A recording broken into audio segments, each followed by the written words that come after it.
Bonsoir, chers amis, chers frères et sœurs congolais, amis du Congo, au Congo et dans la diaspora. Me voici encore, comme j'ai promis, pour faire ce Facebook Live dans lequel je voudrais un peu parler toujours du problème politique qui est en train d'avoir lieu au Congo. Comme promis il y a quelques minutes, j'ai dit je voudrais un peu parler toujours des problèmes politiques du Congo, mais cette fois-ci en brossant un peu la théorie du complot.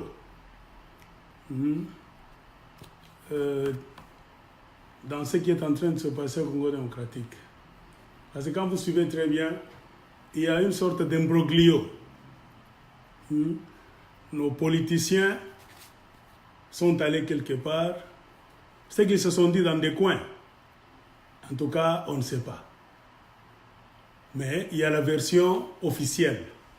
C'est-à-dire, après la signature de Genève, il y a eu des écrits, ils ont lu, ils ont signé, tous étaient d'accord, interviewés, il y a eu même des images. Et après quelques heures, bien, c'est pas un jour, il y a eu revirement. Ça, vous le savez. Et à partir de ce moment-là, il y a des versions différentes. Comme c'est en démocratie, chacun peut dire ce qu'il veut.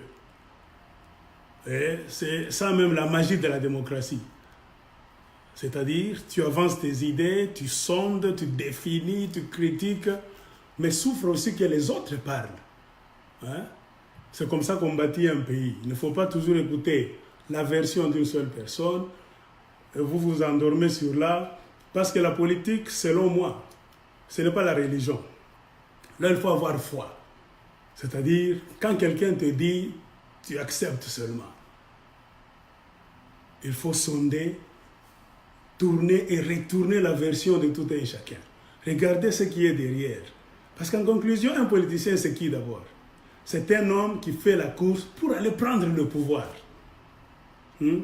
Or, il y a encore une théorie politique qu'on a étudiée même à l'école qui dit que le pouvoir s'arrache. Ça ne se donne pas sur un plateau d'or. C'est pour cela, dans une société organisée, une société évoluée, moderne, on n'arrache pas le pouvoir en désordre comme dans la jungle, comme c'est le cas au Congo, avec tout ce que la Kabylie est en train de faire. On arrache le pouvoir d'une manière organisée, c'est-à-dire que le meilleur l'emporte. On y parviendra. Mais avant d'aller trop loin, je voudrais un peu me présenter. Pour ceux qui ne me connaissent pas, je m'appelle Mac Lushimba. Je parle souvent, je faisais des vidéos sur YouTube, j'en fais toujours, et maintenant je fais le Facebook Live. Et avant d'aborder ce sujet, je voudrais vous dire quelque chose. Je voudrais un peu définir ma position en ce qui concerne la politique qui est en train d'être faite au Congo. Même quand je suis en train de parler ici, cela ne veut pas dire que je supporte ce que Kabila est en train de faire au Congo. Cela ne veut pas dire que je crois que les élections seront organisées au Congo démocratique d'une manière normale. Non. Parce que j'ai horreur de me contredire. J'ai déjà fait une vidéo dans laquelle j'avais répondu à un monsieur qui m'avait demandé. J'ai bien défini, j'ai bien étalé que la position de Kabila d'abord, il faut savoir. Avant qu'on puisse discuter, un Congolais doit se poser des questions. Pourquoi il y a cet imbroglio? C'est une affaire concoctée. Ça vient de beaucoup d'endroits. Au finish, le plan, c'est de savoir qui fait quoi. Vous croirez que ce monsieur est doux, calme, or c'est celui qui fait le mal. Or, le diable, or ce n'est pas celui qui est en train de compliquer les choses. C'est pourquoi il faut suspecter tout le monde d'abord. Kabila n'a pas l'intention d'organiser les élections. Ça, c'est du côté du gouvernement. On n'a rien à vous apprendre. Regardez ce qu'il est en train de faire. Regardez maintenant côté de l'opposition. Les opposants sont en train de se plaindre aussi. sont en train de demander que la machine à voter soit écartée, que le fichier électoral là-bas avec, je ne sais pas, 10 millions d'électeurs fictifs soit nettoyé. Mais la Kabylie refuse. Pourquoi? Il y a le combat des titans. C'est-à-dire, la Kabylie piège les Congolais parce que le pouvoir n'a pas l'intention d'organiser les élections. Donc, qu'est-ce qu'il compte faire au finish? C'est que certains Congolais puissent refuser d'aller aux élections. Et enfin, le pouvoir va dire, bon, j'ai appelé les élections, vous n'êtes pas venus, et c'est fini pour vous. Puisque si certains refusent, je l'ai dit dans ma vidéo passée, ce n'est pas tous les Congolais qui vont refuser d'aller aux élections. Il y aura toujours des Congolais qui iront. Alors qui va perdre? C'est le peuple. Je l'ai dit dans ma vidéo.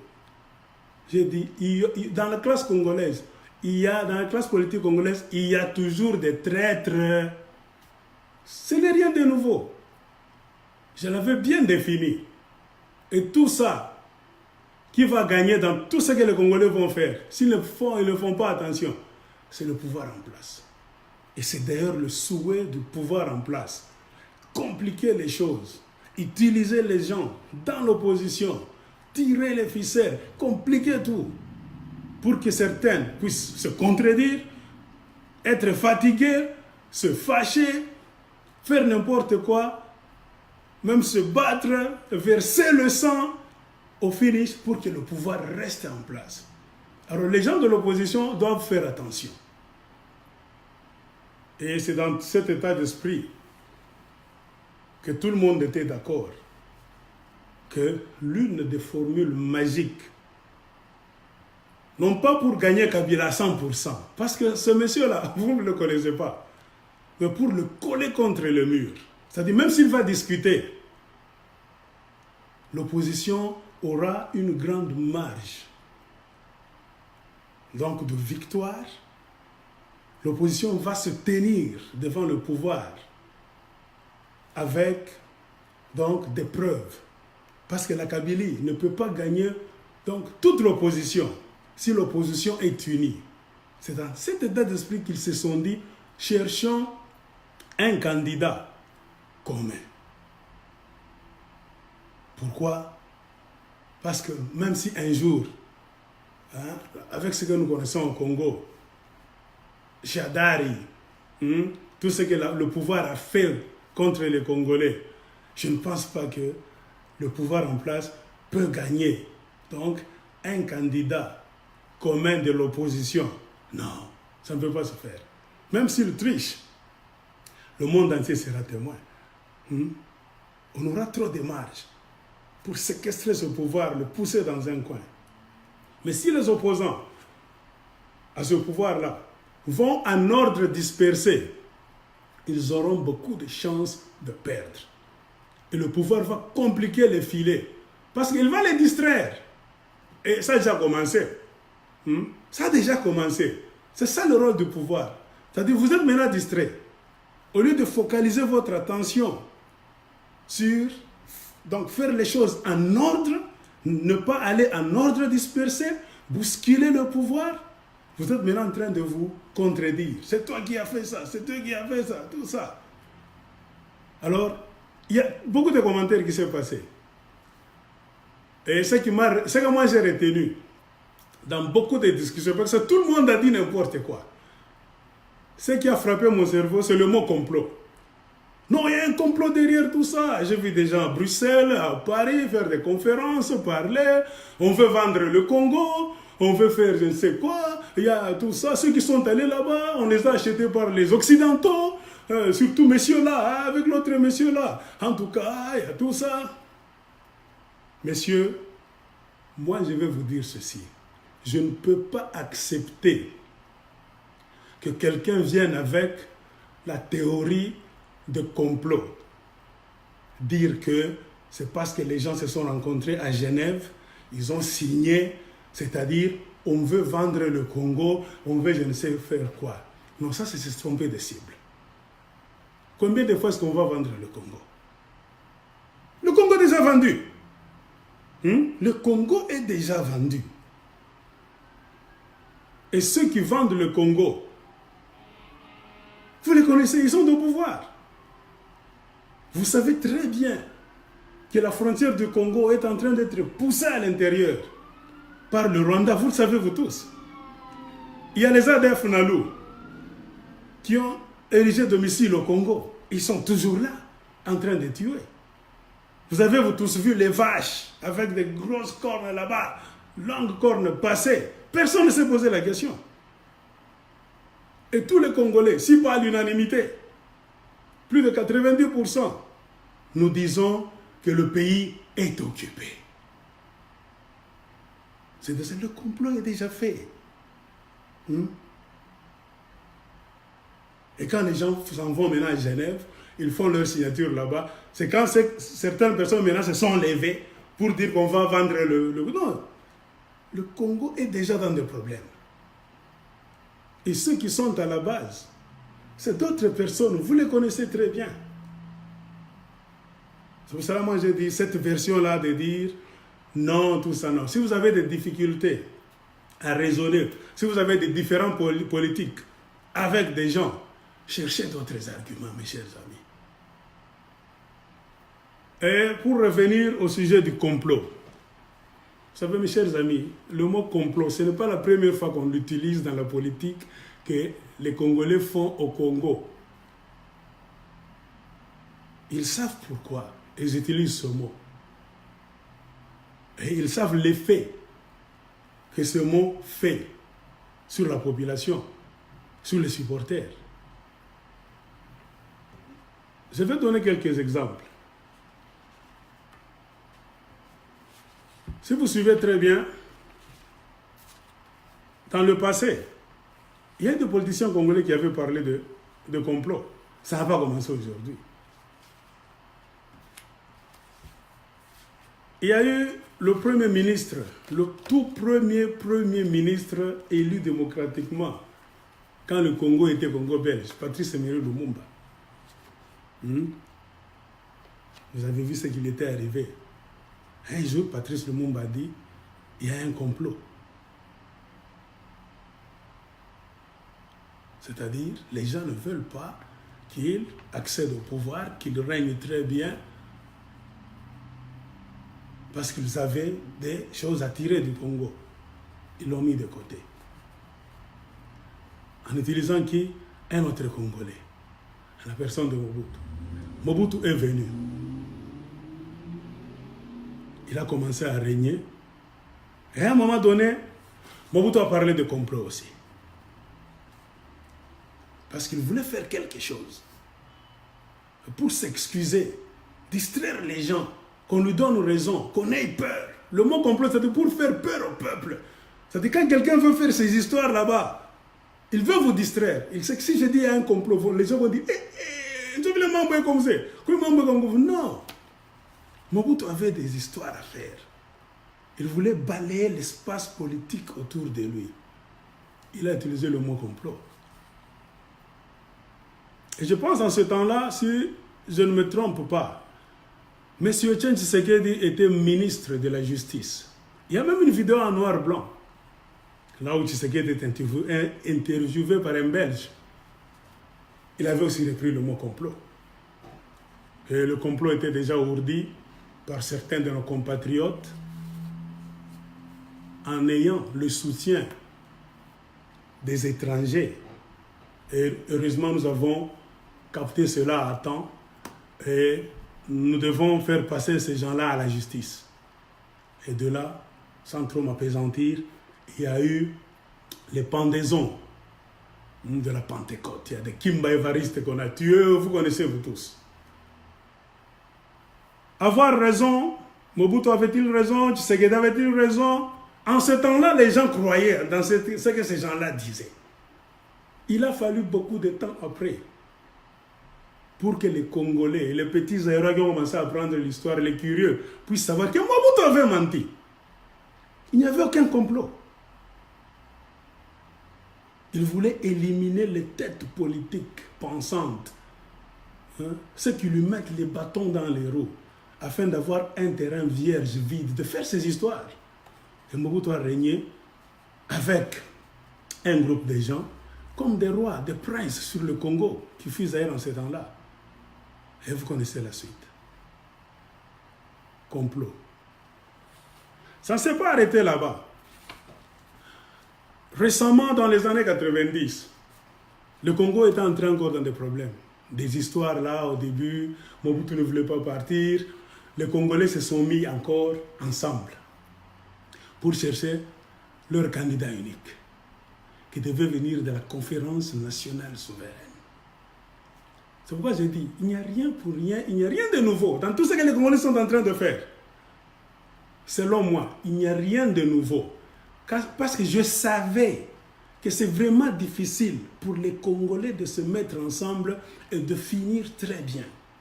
Il y a toujours le démon de la division, le démon de la séparation. Même quand les gens se sont tués, on s'est tués. Cela ne veut pas dire qu'on avait confiance dans ce que les gens sont allés faire à Genève. On croyait que cette fois-ci ça irait. Non. On s'attendait, tout le monde regardait. Est-ce qu'il tourne ça, ça va t'assigilizana? Il tourne ça, ça bataweza? Tu vas Congolais avec Weza que l'autre. Et quand après quelques temps, paf, il y a eu des retraits, des désistements, moi je me suis dit, je le savais. Mimi ni jua. Kama ina huyu ni huyu ndio atatoka. Kama ina fulani ndio atatoka. Mais hautatoka bule, tu ne peux pas sortir, tu ne peux pas donc te retirer. Donc librement, il faut toujours chercher des raisons. Et comme la masse ne raisonne pas, pas toi t'es chicato. C'est pour cela que moi je suis en train de discuter avec beaucoup de gens. Parfois on ne s'entend même pas, on se lance des colibés. Moi je n'accepte pas cette histoire-là. Retirez-vous pour vos propres histoires, vos propres projets. Mais il ne faut pas donner des raisons qui ne tiennent même pas debout. J'arriverai à l'histoire de Genève. Le plus grand complot qu'on a eu dans les années 99, quand Mobutu s'était senti coincé véritablement. D'abord, avant d'arriver au grand complot, il y avait encore une affaire signature. C'est-à-dire Mobutu commençait à revenir avec force. Les Congolais de la conférence nationale souveraine, corrompus, essayaient de faire de leur mieux pour battre Mobutu, pour le mettre dans un coin. Mais Mobutu revenait toujours avec charge. Il y a encore des accords. Il fallait se mettre, donc, être d'accord avec le pouvoir de Mobutu, signer un document. Et qui devait signer, comme la signature de Genève aujourd'hui, c'était Étienne Tshisekedi. C'est-à-dire, quand ils se sont mis pour signer leurs histoires, ils se sont dit des choses. Et quand le moment de la signature est venu, Étienne Tshisekedi était là, en pleine cérémonie. Les Congolais ont vu ça, les Zaïrois. Il a lu. Au lieu de refuser de signer, Étienne Tshisekedi a barré quelques lignes de cet accord qui était sur papier. Tout le monde avait vu ça. Il a barré, et ensuite, il a signé. Écoutez-moi très bien. Je ne sais pas si le politologue, le politicologue, le politicien, les scientistes doivent qualifier la gravité de cet acte-là. Était-ce? Avait-il raison? Les gens se demandaient. Ou bien les gens disaient non, Étienne Tshisekedi n'avait pas raison. Mais ce qui est vrai, c'est que tu as été dans des accords avec la majorité présidentielle. En ce temps-là, on appelait la mouvance présidentielle. Vous vous êtes dit des choses. Toi, tu représentais l'opposition radicale. Mais comme Mobutu ne voulait pas fléchir aussi facilement, il y a eu ce qu'on appelle des négociations sur certains points. Il fallait établir un document. Et quand Tshisekedi est venu, il a lu le document, il a vu que non, selon lui, il y a des paragraphes qui ne sont pas ce qu'on s'était dit avec Mobutu. La première réaction d'un politicien, qu'est-ce qu'il fallait faire? Il ne faut pas signer. Tu dis non, je ne signe pas parce qu'il y a un paragraphe suspect. On ne s'était pas dit ça. Mais c'est qu'il avait barré ce paragraphe-là et a signé. Or, en justice, en droit, quand tu barres quelque chose, ça devient raturé, ça devient caduc. Même ta signature aussi, même ce que tu avais signé, ça n'avait plus de valeur. Pourquoi? Parce qu'un document raturé, c'est un document sans valeur. C'est-à-dire, et Mobutu et Tshisekedi lui-même, ils se sont enroulés dans le filet. Qui pouvait venir, donc, trancher cela? Parce que sur le plan juridique, et Mobutu, il a tort. Et Tshisekedi lui-même, il a eu tort. Pourquoi ne pas refuser de signer? Tu barres et puis tu signes un document de l'État avec des ratures. Vous comprenez? C'est un peu ça. Toujours dans l'état d'esprit des complots, Mobutu savait bien jouer son jeu. Comme Kabila est en train de le faire aujourd'hui. Je l'ai toujours dit. Kabila est entouré de Mobutistes. Kabila n'a mis Djou à Sana. Donc, si les Congolais, donc, vous prenez, oh, parce qu'il a grandi, je ne sais pas, là, comme ça. Non, même si Kabila n'a pas connu les Congolais, il les a connus comme ça. Mais politiquement parlant, c'est pourquoi, vous savez pourquoi Kabila a récupéré tous les Mobutistes? Pas tous, mais certains grands têtes de Mobutistes. C'est pour faire ce qu'il est en train de faire. Parce qu'ils ont tous les fichiers de chaque politicien. Ils savent comment appuyer sur le bouton et te déstabiliser. Et le plus grand complot, à un moment donné, c'était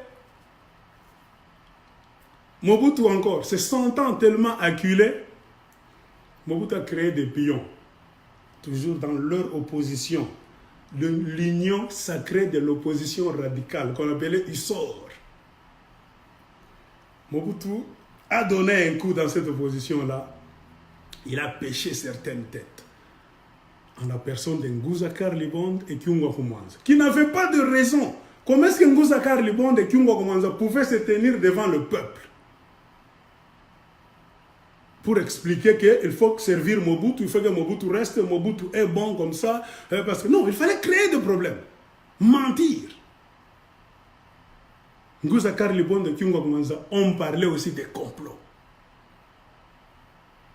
Nguza Karlibond a pris le micro dans un meeting populaire.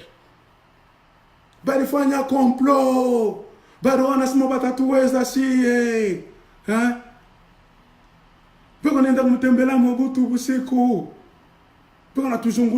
Si nous sommes assis dans l'opposition avec les mêmes gens, mais après nos réunions, ces mêmes gens font des tours, ils nous contournent pour aller voir le maréchal Mobutu. Ils croyaient que nous n'allons pas le savoir. C'est Karlibond qui disait ça. Pour aller encore comploter.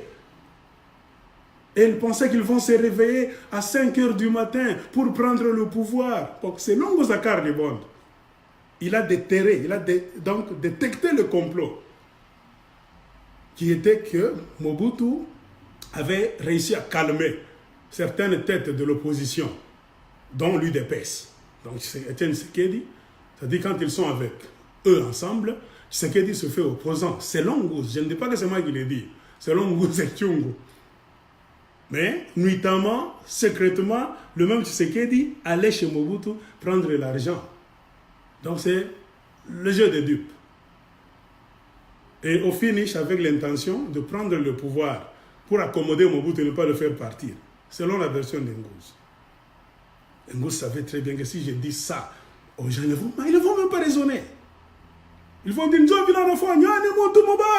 effectivement, ça a eu des effets. Ils croyaient qu'ils vont se lever à quelle heure? À 5 heures du matin pour prendre le pouvoir. Mais nous nous sommes réveillés à 5 heures, à 4 heures, même 3 heures, et nous avons pris le pouvoir.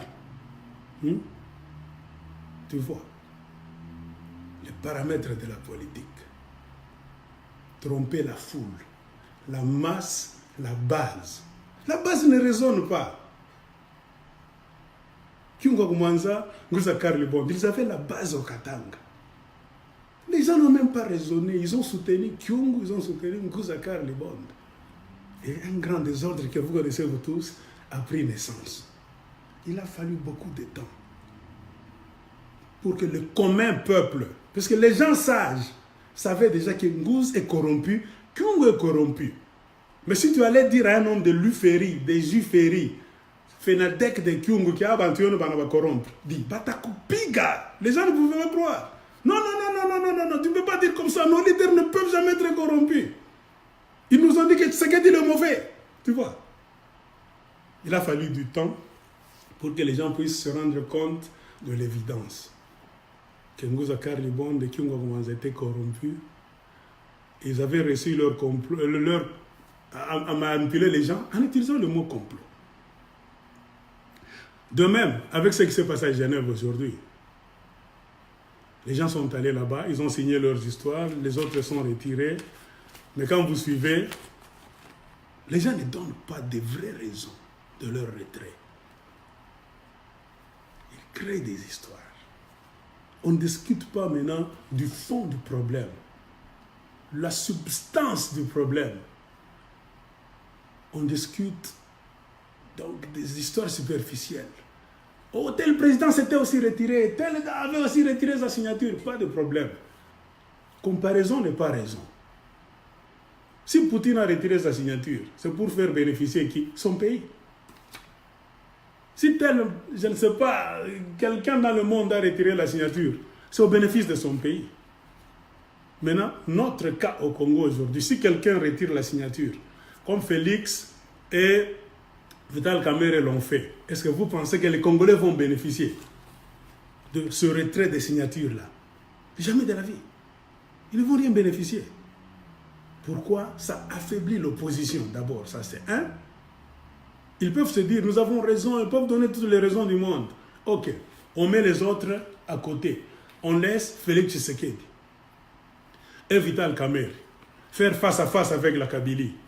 Ils ne vont pas gagner ces élections-là. Puisque, à vrai dire, même toute l'opposition réunie qui va face à face avec la Kabylie cherchera à faire de son mieux. S'il ne parvient pas à déstabiliser ces gens-là, il faut les séparer. Il faut créer même des événements, soit pour qu'il n'y ait pas élection, pour qu'il y ait des désordres là, pour dire on a annulé les élections. Donc, c'est ça le schéma.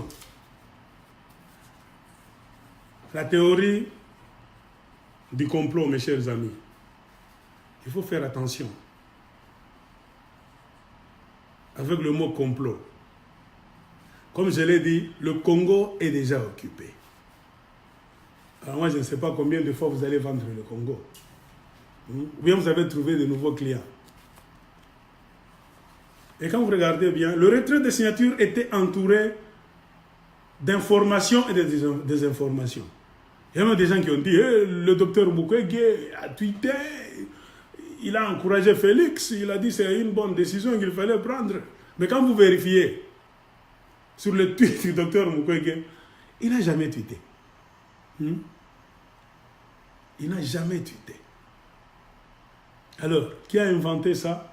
C'est pour faire tomber les gens dans des pièges.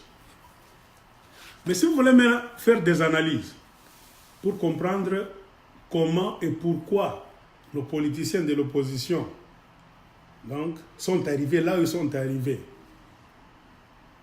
à moins que vous ne suiviez pas ce qu'ils faisaient, donc il y a quelques semaines, quelques mois, c'est pourquoi vous allez vous étonner. Si vous êtes en train de vous intéresser à ce qu'ils faisaient, vous allez comprendre le comportement de chacun. Je peux vous donner quelques exemples. 2 ou 3. À un moment donné, les opposants se sont dit, ok,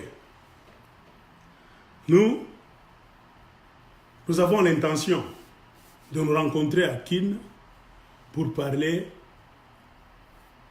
à nos fanatiques. Moïse n'était pas là, il a parlé, je ne sais pas, sur l'écran géant, et tous les membres de l'opposition étaient là. Il fallait suivre. Chacun a dit ce qu'il allait dire.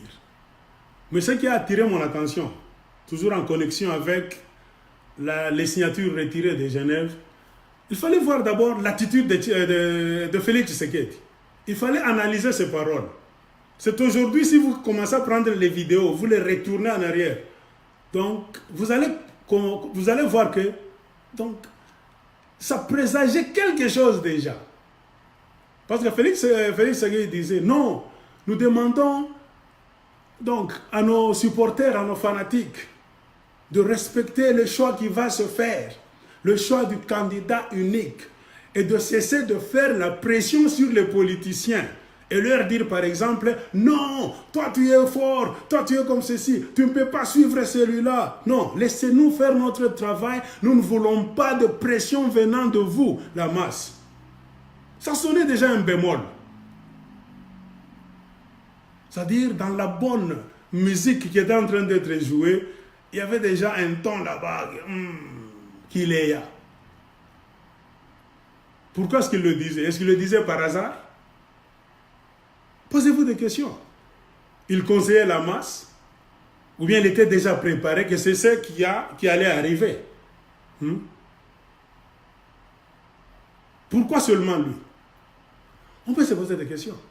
Pourquoi avait-il insisté vers les foules, les supporters, de ne pas faire pression sur nous et de dire par exemple, non, il ne faut pas suivre celui-là parce que tu le dépenses en ceci, en cela. Et c'est ça même c'est ce qui est en train d'avoir lieu quand ils ont retiré leur signature de Genève. L'UDPS, c'est une grande partie d'opposition. Ils s'entraînent des masses. Ils ont commencé à se battre à 40 ans. 50 ans, ils ont fait ceci. Et il y a les autres qui ont fait ceci, qui n'ont même pas de base derrière eux. Ce sont des traîtres. Et il y a ceci, des corrompus, qui ont travaillé avec Kabila, qui ont volé l'argent. Tout un tas d'histoires autour de tout ça. Mais les gens ont perdu de vue que ça venait. Même si vous n'avez pas vu ça, donnez ce dossier à un inspecteur de la FBI, CIA. Il va étudier, il va vous dire, donnez-moi le temps. Étudiez les vidéos, les audios. Vous allez comprendre beaucoup de choses. Au lieu de vous fier à ce que les gens s'entrecrivent sur les réseaux sociaux en désordre. On présageait ça. On sentait qu'il y a quelque chose de louche, de suspect qui venait.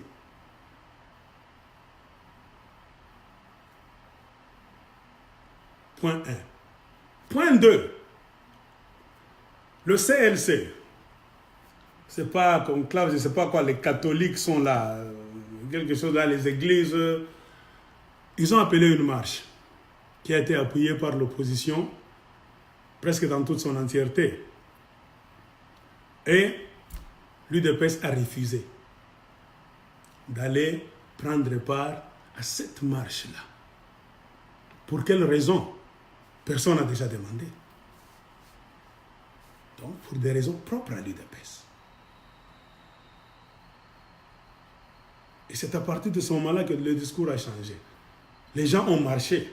Et quand Félix Tshisekedi a vu que, malgré donc qu'il avait donné l'ordre à l'UDPS de dire à la base, au peuple, les supporters de l'UDPS, de ne pas prendre part à cette marche-là, la marche a eu lieu et il y a eu du succès. Ça a réussi. Le soir, Félix Tshisekedi a tweeté maintenant pour féliciter la marche qui avait eu lieu toujours dans le bénéfice de l'opposition. Lui, membre de l'opposition, mais qui avait refusé que l'UDPS participe à cette marche-là. Deuxième bémol. Et le discours de l'UDPS, à partir de ce temps-là, a changé. Parce que tout le monde, tous ceux qui se disaient opposants, traînant des masses, se sont dit que nous irons aux élections, mais pas avec la machine à voter. Et il faut que Nanga puisse donc aménager les fichiers donc, qui comportent le nom des électeurs fictifs. Tout le monde n'est juré que par ça. Pas de machine à voter, laver le fichier électoral. Le discours de l'UDPS a changé aussi. Avec ou sans machine à voter, nous, les gens de l'UDPS, nous irons aux élections. Alors, mettez-vous maintenant à la place. Si vous êtes candidat dans l'opposition, vous sentez que vous tous, vous avez un même discours. À un moment donné, votre ami, votre collègue commence à avoir des discours contraires à ce que vous avez. Je ne sais pas ce que vous alliez penser. Mettez-vous à la place des autres politiciens. Moi, parfois, je me mets à la place. Si j'étais dans cette coalition-là, on se dit quelque chose, tout le monde prêche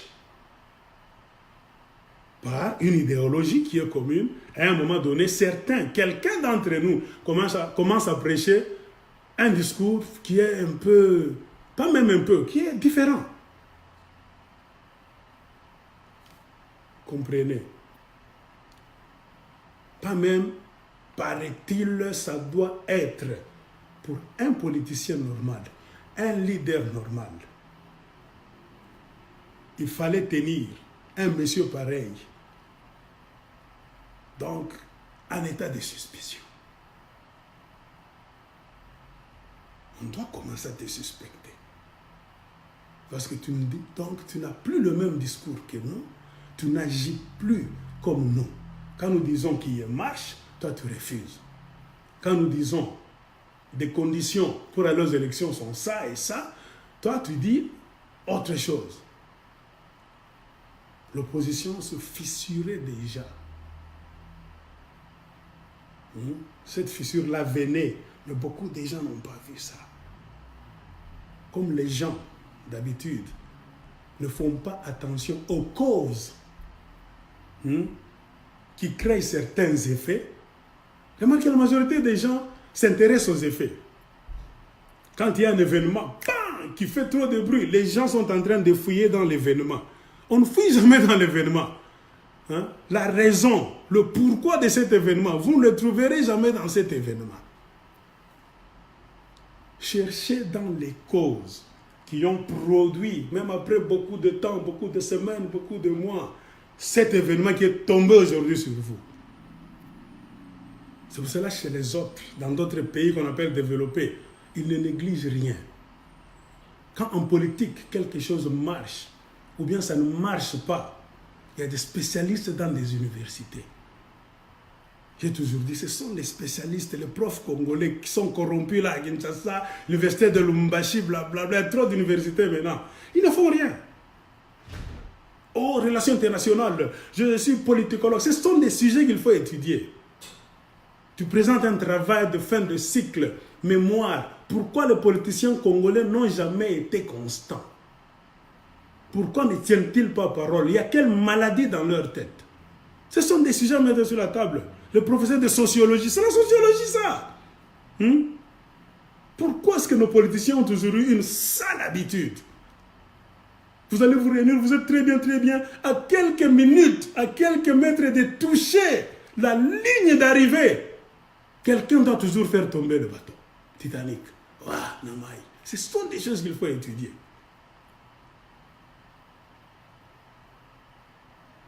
Et si les gens pouvaient s'intéresser au discours de Félix Tshisekedi, au mot d'ordre de ne pas se rallier avec les autres, c'est pas à partir de ce moment-là qu'il fallait l'appeler.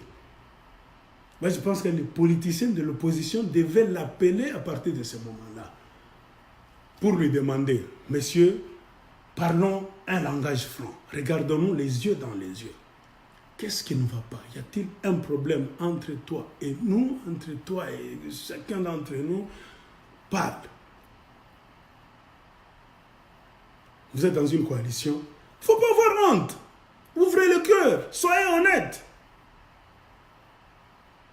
Si vous n'avez pas fait asseoir Félix en ce moment-là, c'est votre erreur. Vous tous. Parce que ça venait. Chers amis, c'est comme ça. Et quand vous regardez maintenant ce qui se fait, ce qui se dit sur le net, beaucoup de gens ne parlent pas de Vital Kamerhe. Oui, il y a des gens qui commentent sur Vital Kamerhe, mais remarquez, beaucoup de gens commentent sur Félix, plus que Vital Kamerhe. Or, ils ont fait une même action, au même moment, habillés donc presque ensemble de couleurs blanches en haut, avec la table là-bas, des téléphones, ils parlaient aux mêmes journalistes, même version, la base, tout ça. C'est un théâtre. Selon moi, c'est un théâtre. Allez-vous me dire que c'est le hasard? Non. Ce n'est pas le hasard. Il fallait que les gens fassent asseoir Félix avant d'aller à Genève pour lui dire, mon cher, ton langage, ton discours a changé. Tes ordres ne marchent plus avec nos ordres. Qu'est-ce qu'il y a? Es-tu mécontent? Dites-nous pour qu'on puisse arranger s'il y a quelque chose. C'est pourquoi les Blancs ne négligent pas les détails.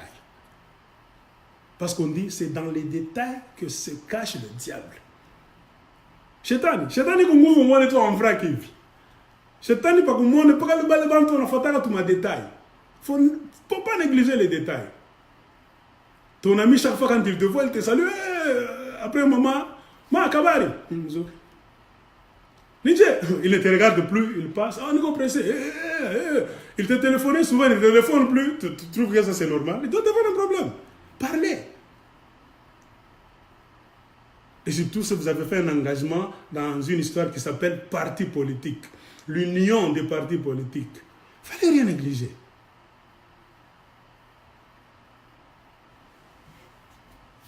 On ne parle pas de Vital Kamerhe souvent, pourquoi? Parce que les gens disent, celui-là on le connaît, on savait, lui il retourne sa veste toujours du bon côté, du côté là où il y a ses profits. Aucun politicien n'est parfait, n'est sain. Mais avec Vital Kamerhe, il n'y a plus de secret. Beaucoup de gens savent que ce monsieur, Vital Kamerhe se trouve toujours du côté de la corruption, se trouve toujours du mauvais côté. Regardez sa carrière politique. Hein? Là où les gens sont en train de dire non, nous exigeons ceci, lui va s'asseoir. Fragiliser les autres, les pousser même à les entraîner dans des réunions sans tête ni queue. Vital Kamerhe sera là. Et quand il parle comme ça, les psychologues, regardez sa façon de dire. C'est ce qu'on appelle en Swahili Sunguram Djanja. Vital Kamerhe, c'est un Sunguram Djanja. Si vous avez étudié une version française, le corbeau et le renard. Vital Kamerhe, c'est un renard. Un vrai renard. Et dans tout ça, il y a quoi? Joseph Kabila a les fichiers de chaque politicien sur sa table. Il travaille sur ça, tout en négligeant pas les détails, comme vous les gens de l'opposition, vous le faites. Chaque apparition, chaque mouvement d'un politicien, qu'il soit au Congo, un opposant, qu'il soit en dehors du Congo, Joseph Kabila suit de près. Tu es allé rencontrer qui? Tu as dit quoi? Joseph Kabila a des géomètres autour de lui. Il ne néglige rien. Et c'est pour cela, vous allez regarder, il fait tomber beaucoup de politiciens de l'opposition dans ses pièges au pluriel. Si je m'appesantis trop sur Félix Tshisekedi, peut-être certaines personnes vont dire ni tribaliste, ni Katangé, ni. Non. Regardez Moïse Katumbi. Dans quelle situation il est aujourd'hui? Vous savez pourquoi Moïse Katumbi est tombé dans cette situation, dans ce piège-là? J'ai essayé un peu d'analyser. Moïse Katumbi n'était pas bien préparé. Moïse Katumbi a traîné des foules. Quand on parle de base, même quand on veut faire des discussions, ça c'est faux. Moïse Katumbi a traîné des foules aussi, en un temps record. Pas seulement au Katanga, dans beaucoup de provinces. C'était comme ce que les Anglais appellent magnet. Moïse Katumbi, c'était un aimant. Il avait un pouvoir d'attraction. Partout il passait, ce sont des foules. Il est allé au Kassai, il est allé chez sais où à Goma, tout ça. Tout le monde est d'accord. Et Kabila le regardait. Et d'où il venait? Moïse Katumbi, selon ce qui se disait entre eux. Parce qu'on fait un parti politique, c'est pour conquérir le pouvoir, mes chers frères et sœurs. On ne fait pas un parti politique là-bas pour traîner, être les derniers chaque fois. Non, on fait un parti politique, c'est pour prendre le pouvoir. Et Moïse Katumbi était un pion, un bon élément qui pouvait faire gagner le PPRD sans discussion. Donc dans un pays là où les gens sont honnêtes, qui se disent ne trichons pas. Moïse Katumbi était là. Moïse Katumbi, si le PPRD était un parti politique des gens honnêtes, la façon dont il venait, Moïse Katumbi avait le vent en poupe. Il était presque number one parmi ceux qu'on pouvait appeler dauphin. Je ne sais pas s'il y a des gens qui vont me contredire. On a vu les choses sur le terrain. Comme les Noirs restent toujours noirs. Les Noirs, je ne sais pas ce qui passe dans leur tête. Chez les autres, quand on voit ça, on te propulse. Pour gagner facilement, sans trop de cérémonie. Mais chez les Noirs, les Congolais, les Zaïrois, c'est le moment maintenant de te tirer, de Kwangu, c'est jalousie. Je ne veux pas m'étaler longuement sur Moïse pour dire comment est-ce qu'il est venu en politique, vous le savez. Moïse n'avait pas demandé de venir, c'est Kabila qui l'a fait venir. Et en général, en particulier, Moïse a aidé à stabiliser le PPRD. A aidé à remettre le PPRD en ligne et à faire que le PPRD était un parti donc qu'on pouvait regarder à deux reprises. Et il a été remercié à monnaie de singe. Et pour le casser comme Kabila, c'était un casseur. On a créé beaucoup d'histoires autour de Moïse. Mensonge et vérité ont tourné. La base ne résonne pas. Beaucoup de gens ont accepté, même sans connaître Moïse. L'erreur de Moïse, c'est quoi? Je reviens. C'est quand il voyait tout ce qu'il faisait. Il se prenait pour un superstar. Il avait le vent en poupe. Il avait ce qu'on appelle en psychologie la surestimation. Estime de soi. Donc, quoi chacun accueillit, il va faire les choses comme ça. Donc, en un clin d'œil comme ça. En éclatant seulement comme ça son pouce, son index, et tout ira très bien. Mais il ne savait pas que le diable était en train de le regarder. Le diable avait déjà son fichier sur la table. Pour avoir été l'un d'eux, avoir travaillé avec eux dans le gouvernement, ils ont travaillé son dossier convenablement. Mais ils savaient par où pointer, quel bouton il fallait presser, et il connaissait la succession des événements. Faisons d'abord ça, quand il va faire comme ça, il va dire ça, nous allons pointer comme ça, nous allons appuyer ici. S'il va se rétablir comme ça, nous allons appuyer ici, nous allons faire ça. Il va courir là-bas, il va faire comme ça, il va faire ça, nous allons faire ça. Puis, jusqu'à ce qu'on va le fatiguer. Et le labo de Kabila a beaucoup travaillé. Qu'est-ce que moi je peux vous dire? Moïse n'est pas entouré de politiciens et de conseillers stratèges. Non. Moïse n'est pas entouré de stratèges.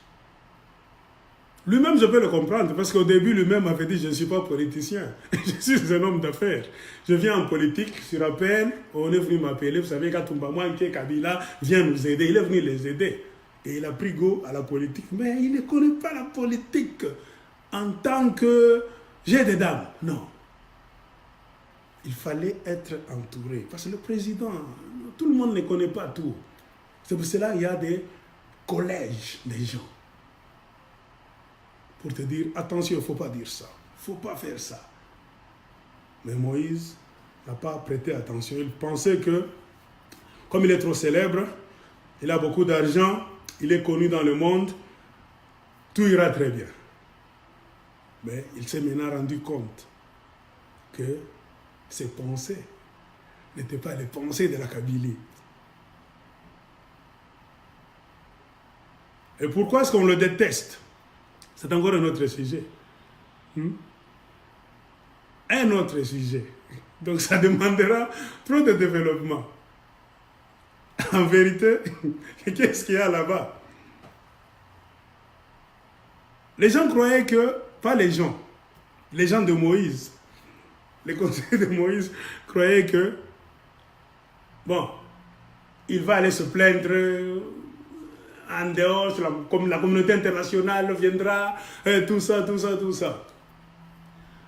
Mais après avoir fait trop de tours, les gens de la communauté internationale sont toujours en train de leur dire, vous savez, ok, on va voir. Pourquoi est-ce qu'ils ne font rien? Parce que si vous regardez, Moïse, ce n'est pas un saint. Il peut avoir des défauts. Certaines des accusations peuvent être vraies, mais la majorité, nous le savons, nous tous, là où nous sommes, que ce sont des mensonges, qu'il peut gagner comme ça facilement. Pourquoi est-ce qu'il ne parvient pas à revenir au Congo? Pourquoi est-ce que la soi-disant communauté internationale, qui sait que Kabila est mauvais, tueur, tout ça, n'aide pas les gens comme Moïse à rentrer au Congo? La réponse, vous allez le trouver dans l'esprit de Lumumba.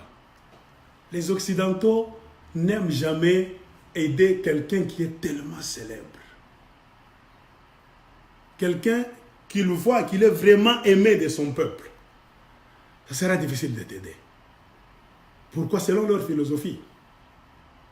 C'est voir en Afrique un leader qui n'est pas aimé et eux vont l'imposer pour lui, pour que ce leader-là puisse commencer à servir l'Occident. Or, si tu es aimé, par effet mathématique, c'est-à-dire tu es bien avec les gens, c'est-à-dire tu as aidé les gens quelque part à un moment donné de l'histoire, c'est-à-dire il y a quelque chose de positif que les gens ont vu en toi, ils ont bénéficié de toi, pour qu'ils puissent t'aimer comme ça. Et ils pensent qu'avec toi, ils feront beaucoup de choses. Ils vont réaliser la plupart, la grande partie de leurs rêves. Et les Blancs n'aiment jamais ça. Même si tu ne le dis pas, ils ont aussi des fichiers sur la table. C'est pour ça qu'ils sont en train de faire tourner Moïse. Au lieu de l'aider, ils sont... Oh, si ce monsieur, bon... Si nous pouvons intervenir pour que Kabila puisse le laisser, les Blancs peuvent le faire, l'Amérique peut le faire. L'Union européenne, d'un clin d'œil comme ça, ils le pèsent comme ça. Quand Moïse va rentrer, pourquoi est-ce qu'ils hésitent? Non, s'il rentre au Congo, il est célèbre, les élections, il va gagner sans problème, il n'y aura même pas moyen de tricher. Même si on triche, avec cet homme, on aura des difficultés pour mentir. Et s'il devient président, il va aider les Congolais. C'est-à-dire, les gens seront libres, ils vont aménager leur pays, fermer donc tous les trous, on n'aura plus le temps d'entrer pour voler. Non. Dis, aider ce monsieur, c'est nous priver du gâteau au Congo. C'est pour cela qu'on ferme la porte. C'est pour ça que regardez bien les présidents africains, les dictateurs, les mauvais, les malfaiteurs, ils font le tour du monde. Vous pleurez, on les écoute très bien. Les Blancs savent très bien qu'il est en train de tuer son peuple, de voler l'argent, de mettre dans les comptes à l'étranger, de tout faire. Ils s'en foutent. Pourquoi? Parce que c'est l'une de leurs idéologies. Détruire l'Afrique directement ou bien à travers d'autres Africains inconscients à qui il faut donner le pouvoir et les faire rester au pouvoir longuement. C'est ça. La surestimation. Moïse ne croyait pas qu'il pouvait tomber, que ce qui est en train de lui arriver pouvait l'arriver. Et Kabila a utilisé qui? Pas les gens lointains. Les Katangais toujours. Remarquez les gens qui passent pour dire des choses contre Moïse d'abord. N'allons pas d'abord au Kasaï, Kinshasa, les Katangais. Ceux qui l'applaudissaient. Ceux à qui on donnait le micro, qui disaient de bonnes choses, qui le félicitaient, que depuis des temps de Tchombe, de tout ça, nous n'avons jamais vu ça. Oh, vraiment. Et tout ça. Ce sont les mêmes gens qui tiennent un discours contraire. Comme les Congolais. Les Congolais, en tout cas, je ne sais pas où leur cerveau. Comment... Donc, ce qui se passe dans leur cerveau. Les Congolais n'ont jamais eu honte de se contredire. Ils n'ont jamais eu honte de se contredire. Dans d'autres pays, on prend tes vidéos, on les met là-bas, 3, 4, là où tu dis ceci, tu dis cela, tu dis cela. Mon cher, on te pousse à la démission. Je disais donc, Félix avait déjà donné une mauvaise impression à d'autres politiciens. Dans ses paroles et dans ses actes. Il fallait déjà le suspecter. Même s'ils ne vous le disent pas comme ça. Un politicien, même moi, si j'étais dans l'opposition, si on était allé à Genève, sans tribalisme, sans quoi, mettons la politique et le Congo devant les intérêts supérieurs de la nation, je n'allais pas voter pour Félix. Pourquoi son discours, je l'ai dit, et la contradiction, il allait maintenant contre-courant de tout ce que l'opposition faisait. Aujourd'hui, les gens peuvent dire, oh, vous voulez aller aux élections, vous avez mis Fayoulou là-bas, vous voulez aller aux élections. Est-ce que Kabila va organiser les élections? Et l'idéologie de Fayoulou d'abord, c'est dire, il dit, on va aller aux élections, et puis il dit, il ne fait pas de la machine à voter. Et puis il dit, il parle du fichier électoral. C'est-à-dire, il y aura report, report, report. Oui, tout le monde peut dire n'importe quoi. J'étais aussi de ceux qui n'avaient pas compris au début ce qui était en train de se passer au Congo. Avec le temps, j'ai compris que Tshisekedi, Étienne Tshisekedi, avait fait certaines erreurs, si pas beaucoup d'erreurs dans le passé, avec sa politique de boycott, sa politique d'exclusion, sa politique de la chaise vide. Donc chaque fois qu'il fallait faire des choses, je ne veux pas, je ne pars pas. Un dictateur, quand tu lui laisses la place, il en profite. Ne pense pas qu'un dictateur aura pitié de toi. Il applaudit. C'est comme si tu lui rendais la tâche maintenant facile. Et c'est dans cet état d'esprit, selon moi, que les politiciens, bien que sachant que Kabila cherchera toujours à truquer les élections, s'il ne les organise pas, d'abord son souhait, Kabila ne veut pas organiser les élections, s'il est poussé à les organiser, il va les rendre en tout cas les élections les plus corrompues du monde. Hein? Et il va faire des choses là-bas diaboliques pour rendre la tâche dure à l'opposition. Ils le savent.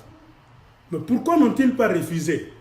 Ils ont compris quand même cette idéologie qui fait que Fouloutou Tshisekedi avait commis beaucoup d'erreurs en se mettant chaque fois de côté. Nous savons que Kabila va faire des choses, mais acceptons. Donnons nos noms, là-bas, inscription, tout ça. Ils ont compris que pour mieux combattre parfois l'ennemi, il faut entrer dans le même bateau. Il faut être là. Allons nous battre. Il ne faut pas nous battre de l'extérieur, là-bas, tu fouilles. Non. Nous allons partir. C'est aussi une façon de dire à Kabila, ce que tu croyais que nous allons faire, boycotter les élections pour te laisser le champ libre, tu mens. Nous allons donner nos noms, nous allons accepter, nous allons essayer ce que nous pouvons essayer. S'il faut se battre même avec des coups de poing, battons-nous à l'intérieur du ring, nous tous. Moi, j'ai compris ça. Parce que ce sont des adultes. Même Tshisekedi Félix, là où il est, est-ce qu'il pense que s'il va seul comme ça, il va gagner les élections? Non. Il le sait qu'il va échouer. Même s'il s'allie avec, qui c'est, Vital Kamerhe, comme c'est ce que les gens sont en train de dire aux dernières nouvelles, ils vont échouer. Kabila va les battre. Même Fayoulou, avec les 5, avec les 4 là qui font le club de 5, les Jean-Pierre Bemba, Moïse, blablabla, les autres, ils vont eux-mêmes comme ça. Kabila va les battre. Pourquoi Kabila est prêt à tout? Et puis une chose que les Congolais ne savent pas, vous négligez Kabila. Je ne sais pas si vous connaissez ça. Donc, après beaucoup d'années, vous n'êtes pas parvenu à connaître Kabila. Kabila, vraiment, je ne sais pas comment on peut le définir. Comment est-ce qu'on peut le définir? Kabila a un esprit de nuisance. Hein? Esprit de nuisance qui dépasse vraiment un esprit d'un très haut degré de nuisance. Donc, c'est-à-dire, ce qu'on peut dire en Swahili, c'est-à-dire qu'on a ile uwezo wa kusema kama ni kuharibu sana. Kabila n'a pas pitié. Ce type-là n'a pas pitié. Pourquoi il y a des gens, quand vous allez vers lui comme ça, vous voyez tout ça, il regarde comme ça? Non. C'est un sadique. Il n'a jamais été prêt, même pendant une seconde, à lâcher le pouvoir et à faire quelque chose de bon pour les Congolais. Jamais de la vie. Mais vous êtes condamné, pour ne pas dire vous êtes obligé d'utiliser ce schéma en tant qu'opposition. Pourquoi? Parce que vous n'avez pas d'armée. Vous n'avez pas d'autres moyens. Vous n'avez pas d'autres moyens. Parce que si nous parlons, parfois les gens nous disent, non, vous êtes en train de parler, venez sur le terrain. Moi, si je pouvais faire la politique, au vu de tout ce que Kabila est en train de faire, la stratégie de Kabila, j'allais m'arrêter à un moment donné et de dire, je change de stratégie. cherchait même à faire ce que Mandela avait fait. C'est-à-dire qu'il faut que chaque parti politique ait un bras armé. Sinon, avec Kabila, lui, il a l'armée, il a l'argent, il a tout. Il est en train de vous pousser dans un coin sans pitié, hein, en faisant fi de toutes les lois, même de la Constitution, il s'en fout. Et comme vous êtes déjà engagé d'aller avec lui jusqu'au bout, donc attachez vos ceintures convenablement. C'est cela que j'ai dit, selon ma philosophie. Mais quand je suis en train de parler, ne croyez pas que oh, Macky a changé, il commence maintenant à parler des élections, c'est comme si les élections auront lieu. Non, moi j'ai déjà dit, Kabila n'a pas l'intention d'organiser ces élections. Kabila va rendre la vie dure à l'opposition dans son ensemble et aux opposants un à un. Même s'il vous trompe, il vous met dans un coin avec l'argent, corruption, croyant qu'il va vous aider, vous allez. Non, c'est pour vous isoler, vous frapper encore convenablement. Car il y a un niveau de sadisme dans ce monsieur-là, quand vous n'en avez pas l'idée. Donc, j'ai parlé de l'attitude de Tshisekedi, Félix, et il y a encore un point, côté communication. Ils étaient à Genève, en train de faire les choses là-bas. À un moment donné, on nous a dit non, on a pris leur téléphone, ils étaient cachés, tout ça. Mais je ne sais pas comment les informations mensongères circulaient. Et si vous avez bien regardé, vous avez vu un certain monsieur, un membre influent de l'UDPS. Donc, en la personne d'Abraham Lwakabwanga. Donc, le samedi 10, si je ne me trompe pas, lui il avait déjà acheté donc, une bouteille de vin Perrier. Il était en train de boire déjà la victoire de Félix Tshisekedi le 10 novembre, qui était un samedi. C'est-à-dire quoi? C'est-à-dire un jour avant le vote. On n'a pas encore voté. Mais il y a pas même un homme de la rue, hein, parce qu'Abraham Lwakabwanga, ce n'est pas n'importe qui dans l'UDPS. C'est-à-dire, il est là. Il est près de Félix Tshisekedi, il est près de Jean-Marc Akabound. Donc, il est là, dans le collège des sages. Il sait donc l'information de l'intérieur de l'UDPS. Mais quand il commence à fêter le 10 novembre, le samedi, alors que le vote allait avoir lieu le dimanche, donc 24 heures après, comprenez ce que je veux dire. Qui lui a dit que Félix va gagner ou bien avait déjà gagné? FBI. C'est encore des questions que nous devons demander au lieu de crier, de nous pointer des doigts. C'est-à-dire, l'information est venue de Genève. Si pas de Félix lui-même, des proches de Félix. Il a dit que tout est bien. Moi, je suis sur la bonne voie. Je suis en train de passer. Le candidat commun, c'est moi.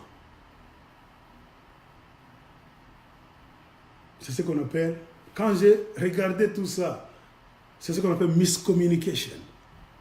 Il n'y a pas de bonne communication dans l'UDPS. Et s'il dit c'est comme ça, on n'était pas avec eux quand ils se sont enfermés. Mais à la sortie, l'information officielle nous dit que le samedi, ils n'étaient pas parvenus à s'entendre. Parce qu'ils avaient commencé avec le système de consensus. Consensus, c'est-à-dire quoi? C'est-à-dire, on ne vote pas. Écoutez très bien avant de faire des discussions inutiles. On ne vote pas. On se met ensemble, on trouve quelqu'un, on pique quelqu'un par consensus. Pour ne pas trop discuter, c'est-à-dire, bon, celui-là, vu que, monsieur, prenons celui-ci. Qu'est-ce que vous voyez? Ah, tout bébé touillé. Tous ont un master. C'est-à-dire, j'accepte de perdre ceci, bon, je concède ça, donnons à celui-là. Pourquoi? Parce qu'il y a des critères que vous avez vus en lui, Donc, il y a des forces, des côtés positifs qui sont tellement nombreux, on les met là. Mais le rapport nous dit que le samedi là, donc, le procédé ou bien la procédure de consensus a échoué. C'est pour cela que la Fondation Kofi Annan a dit, comme vous n'êtes pas parvenu à vous entendre facilement, les Congolais toujours. C'est-à-dire quoi? Moi, comment est-ce que je conclus? Les gens là ne se disaient pas la vérité. Ils n'étaient pas honnêtes l'un envers l'autre, les uns envers les autres. S'ils étaient bien préparés, s'ils communiquaient ouvertement, bien sûr, en politique, tu ne peux pas dire tout aux hommes de la rue, mais les politiciens, quand même, ils ont certaines histoires qu'ils se disent. Ils n'allaient pas durer dans cette histoire-là. Parce que tous allaient dire, nous connaissons le côté le plus positif, c'est M. Tel. Si nous lui donnons, nous nous rangeons derrière lui, nous allons faire des grands exploits. Ils n'allaient pas traîner là. C'est parce qu'ils ont échoué de s'entendre, de tomber d'accord le samedi qu'il a fallu prolonger jusqu'à dimanche. Comme le consensus a échoué, on a introduit maintenant la méthode du vote. Il fallait maintenant voter. Vous savez tout. Fayoulou est sorti.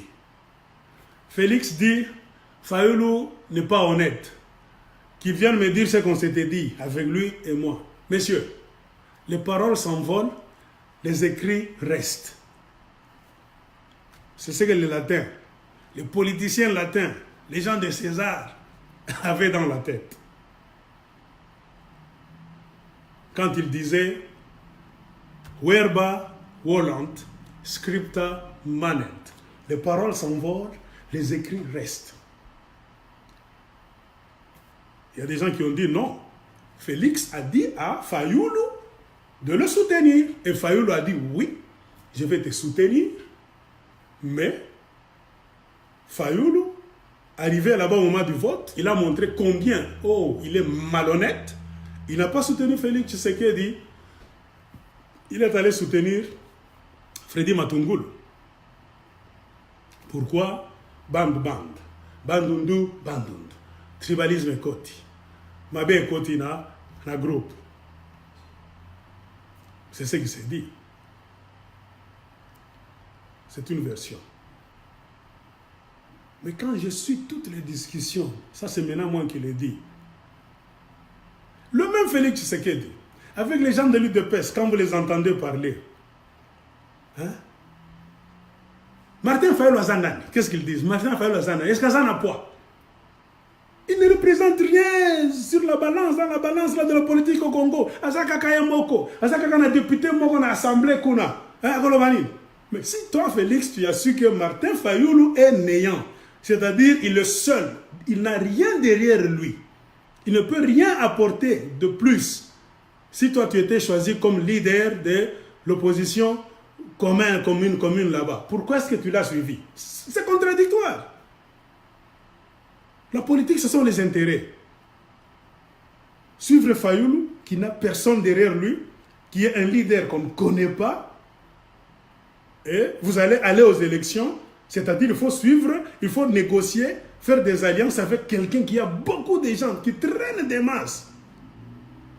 Tu as suivi Fayulu, qui est seul, avec personne derrière lui, avec un seul membre au Parlement à Kinshasa. Mes chers amis, c'est contradictoire. Donc Félix ne savait pas ce qu'il faisait. Et moi je peux conclure que si Martin Fayulu n'était rien, Félix n'allait pas le contacter. Félix n'allait pas faire de deal dans le noir, en parole, avec lui. C'est-à-dire, Martin Fayulu avait et a quelque chose que nous ne connaissons pas. On accuse maintenant tout le monde. Moïse Katumbi, blablabla, blablabla. Moïse a dit, j'ai soutenu mon candidat jusqu'à la fin. On saute. Jean-Pierre Bemba, blablabla. Jean-Pierre Bemba aussi donne ses raisons. Et en conclusion, il y a la carte du tribalisme qu'on a jouée là-bas. Et les autres qui réfutent ça, certains analystes disent non. ce n'était pas la carte du tribalisme, c'était la carte des affinités. Pourquoi? Quand Félix Tshisekedi avait déjà changé de langage, qu'avec ou sans machine à voter, nous irons aux élections. Quand il avait refusé de mobiliser les gens de l'UDPS pour la marche de CLC, on le trouvait déjà donc un homme sans position. C'est-à-dire, il était avec Vital Kamerhe sur le plan idéologique. Et Freddy Matungulu, sur le plan idéologique, était bien avec Martin Fayoul. Pourquoi? Les deux là, c'était des militants de yes, nous entrons dans le vote, advienne que pourra, mais nous allons tout faire pour dire à la Kabylie de faire tomber la machine à voter et de laver le fichier électoral là où il y a 10 millions d'électeurs fictifs. Donc au finish, ça dépend du côté ou bien de la manière dont vous voulez voir cette histoire. Si vous voulez voir ça d'une manière tribalistique, vous êtes libre. C'est-à-dire c'est Bandundu qui a mis dehors Kasai et Kivu, Sud Kivu. Mais d'autres analystes ont dit oui, c'est-à-dire il y a ce qu'on appelle, en politique, il y a un terme, c'est-à-dire les gens qui ne tergiversent pas, hein, les radicaux, voilà. On a dit que Félix Tshisekedi et Vital Kamerhe ne sont pas des radicaux, ils sont trop flexibles, on ne sait pas. Même en politique, vous savez, les Français ils qualifient ça. Donc il y a des gens en politique qui sont très flexibles. Tantôt, on ne sait pas sa position réelle, c'est comme s'il est mou, il est tout ça. C'est dans ce camp-là où on a casé Félix Tshisekedi et Vital Kamerhe. Parce que Vital Kamerhe, lui, on a dit, il est imprévisible. Même pour collaborer avec lui, même les donateurs extérieurs, même les partenaires au Congo ont peur de Vital Kamerhe. Il peut être intelligent, il parle beaucoup, il peut te dire n'importe quoi. Mais sur le plan politique, c'est un monsieur instable. Or, les collaborateurs, les vrais, ne collaborent jamais avec un monsieur qui est instable. C'est-à-dire, il peut se réveiller aujourd'hui le matin, il dit oui, à midi, il dit non, le soir, il dit peut-être. C'est comme le président américain, Donald Trump. C'est un monsieur instable. Il peut se réveiller aujourd'hui, il dit, le matin, il dit non, à midi, il dit oui. Vous savez, il a rendu donc la coopération internationale compliquée. Pourquoi? Il a la chance parce qu'il vient d'un pays qui est superpuissant. Donc, la superpuissance internationale. S'il était d'un pays pauvre, un pays africain, on allait me le foutre dehors. Personne n'allait s'intéresser à Donald Trump. C'est comme ça en politique. C'est pour cela, c'est une leçon pour nous tous. N'entrez pas en politique sur le bout des pieds. N'entrez pas en politique en claudiquant, en hésitant, en mâchant les mots. Non. Ou bien tu es avec nous, ou bien tu es contre nous. Et on marche avec celui qui a un langage constant. C'est-à-dire qui ne change pas du début jusqu'à la fin. C'est là un grand combattant. C'est comme ça que certains analystes ont qualifié cette histoire là-bas de Freddy Matungulu se retrouvant dans un même club avec Martin Fayoul. Et de l'autre côté, il y a eu Félix Tshisekedi et Vital Kamerhe. Alors, il y a quoi encore? Il y a Vital Kamerhe et Félix Tshisekedi qui veulent faire cavalier ensemble pour continuer la lutte. Bon, ça, c'est moi qui le dis. Ça sera ce qu'on appelle une alliance qui sera disparate. Très disparate. Pourquoi? Parce qu'ils ne se sont pas d'abord soutenus quand ils étaient dans la réunion. Il fallait qu'ils se soutiennent, chose qu'ils n'ont pas fait. C'est-à-dire, bien qu'ils pensent, ils veulent faire croire au monde qu'ils sont des amis, ils ne le sont pas. Ce sont des hypocrites. Parce qu'ils ont tous des égos. Moi, c'est moi. Et ce qui est venu encore faire entrer beaucoup de gens dans l'erreur, c'est le pôle. Le sondage qu'on a publié par deux institutions, c'est pas américaines, qui avaient placé Félix Tshisekedi en haut, et Vital Kamerhe, une bonne place, tout ça. C'est ce qui est venu encore perturber les gens, ça trompait les gens, et les gens se sont endormis sur ça. Et beaucoup de gens disent non, le sondage m'avait placé Félix Tshisekedi comme ça. Et tout ça. Sondage égale sondage. Sondage n'est pas élection. Regardez aux États-Unis d'Amérique. Les sondages avaient placé Hillary Clinton en haut. Mais c'est Donald Trump qui avait gagné les élections. Un sondage,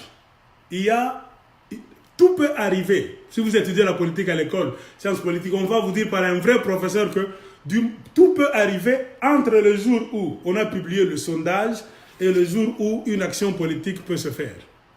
Parce que la politique n'est pas statique. Non, la politique varie selon les acteurs politiques, les intérêts du moment, comme ça. Tu peux croire que ce monsieur-là prendra le pouvoir. C'est-à-dire, tous les paramètres le favorisent. Le climat, tout, les relations extérieures, intérieures, le climat au pays, tout ça. Mais un événement peut venir, ça change la donne. Il est mis de côté, un autre monsieur prend le pouvoir. Un coup d'État, par exemple. Je peux être le plus grand favori de tous. Vous croyez que Marc, dans 2 semaines, en tout cas, il va être notre président. Et aujourd'hui, la nuit, il y a coup d'État, un monsieur s'autoproclame président, il dit je change la donne, constitution, blablabla, on va tout faire. C'est ça la politique. Donc un sondage c'est bien. Mais tout peut arriver du moment où les résultats du sondage sont publiés et au moment où les gens sont en train de parler. C'est ça qu'il faut encore retenir. Alors, il y a un monsieur qui m'a posé une question. Je suis en train de voir comment répondre à ce monsieur-là. Oui, avant d'y arriver, ma position a toujours été que le Congo est dans des troubles. Je l'ai même dit à un ami quand on a fait donc, le live Facebook la fois passée. Il y a des gens maintenant qui disent non, vous êtes allé vendre le Congo à Genève, vous avez fait tout ceci, blablabla, blablabla. Mes chers amis, soyons francs et soyons honnêtes. Pourquoi est-ce que vos politiciens ont accepté d'aller à Genève pour être supervisés par des étrangers, des blancs, et que vous pleurez toujours que ce sont les blancs qui sont à la base de la misère que le Congo est en train de connaître aujourd'hui? Pourquoi est-ce que les Congolais sont allés là-bas, les politiciens de l'opposition? C'est pour une simple raison. C'est parce que les Congolais, vraiment, n'ont pas encore atteint, même les politiciens n'ont pas encore atteint un niveau donc, de maîtrise, un niveau d'honnêteté, un niveau là qui peut les aider à faire les choses eux-mêmes. Ils ne croient pas en eux. Et c'est dans cet état d'esprit-là, parce qu'ils savaient très bien que, connaissant la tradition politique au Congo, c'est une tradition, donc, truffée de magouilles, de malhonnêteté, de mensonges, de beaucoup de choses. Ils se sont dit, parce que les Congolais peuvent s'asseoir au Congo, ils font des choses. Et demain, quand on proclame le résultat, mes chers amis, vous ne saurez pas qui dit vrai ou bien qui ment. Chacun passera à la télévision avec sa version. Et malheureusement, c'est ce qui a eu lieu, bien qu'ils sont allés en Europe. C'est pour cela qu'ils sont allés là, à la fondation Kofi Annan.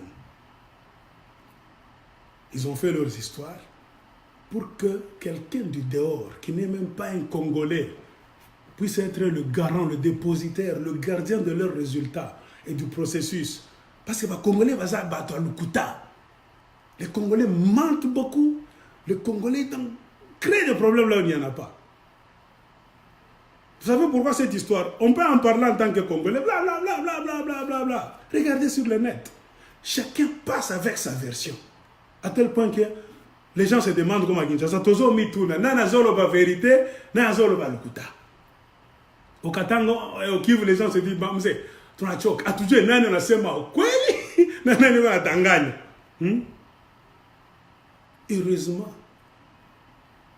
ils ont eu l'idée, comme ils savent qu'ils ne sont pas en mesure de faire les choses d'eux-mêmes, parce qu'ils savent qu'un Congolais, c'est un trouble fait.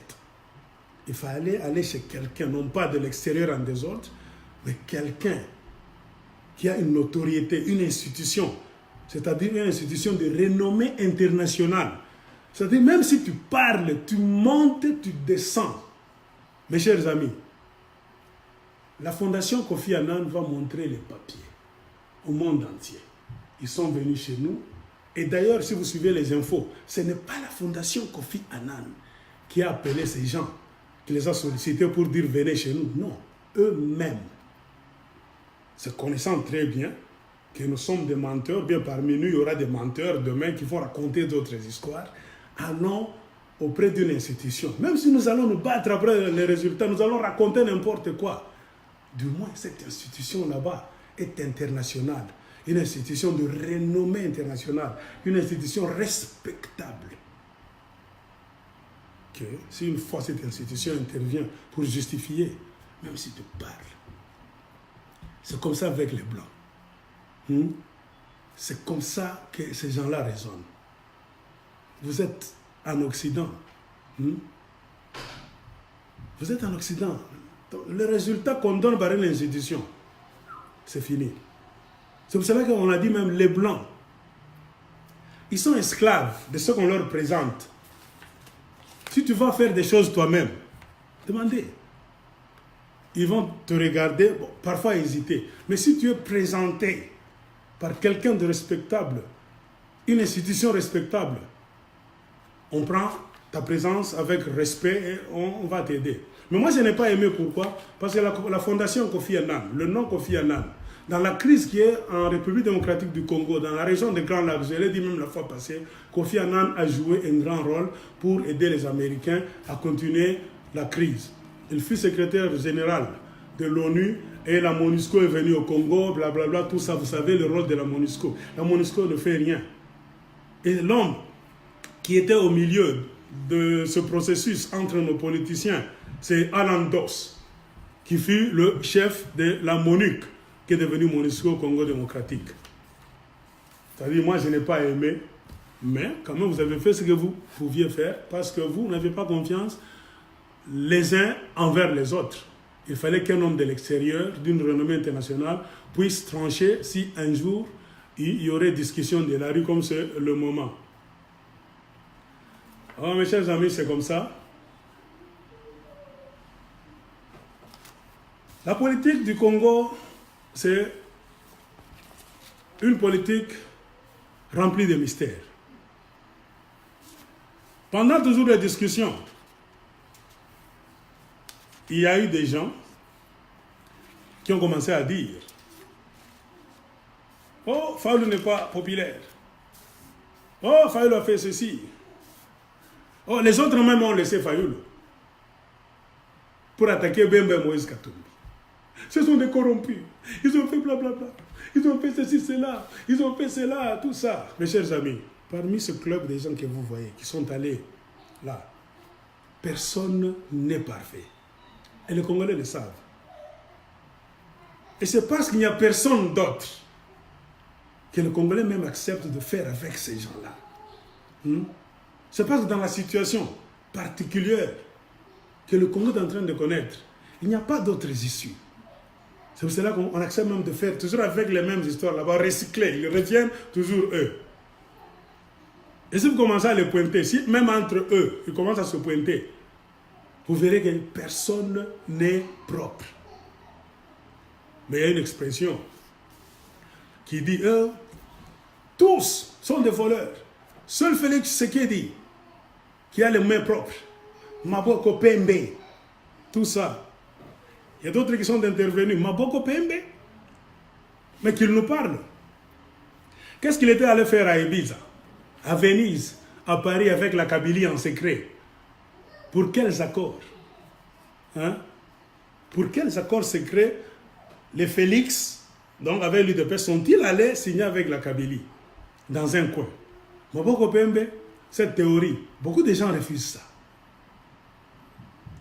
Et il y a même des gens qui confessent, qui disent que le comportement de Félix est explicable du fait qu'il marche déjà avec la Kabylie dans le noir.